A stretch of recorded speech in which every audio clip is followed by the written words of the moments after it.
So therefore, the first two lessons start the process of self-discovery. You have to discover who you really are. You are not your role. You are not what you do. You are not your connection. Oh, I'm so-and-so's wife. I'm so-and-so's husband. I'm so-and-so's parent. You are unique, and this, in the whole wide world, there isn't another one like you.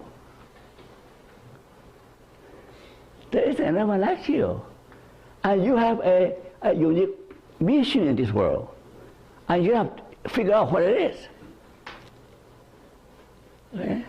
So you have to not only discover who you are, but feel at home, accept who you are. I wish I was taller, I wish I was better looking, I wish I was smarter, I wish I wish only if I have so much money, only if not only if.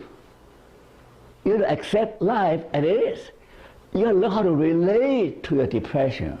My friend just confessed to me that they have some depression. But you might never able to get rid of depression, but here's the promise. You're going to learn how to relate to depression in a productive, adaptive way. You know, relate to your loss, relate to your pain, relate to your shortcomings in a way that sets you free. So you turn your problem into your stepping stone rather than your obstacle. You can turn your problem into a stepping stone.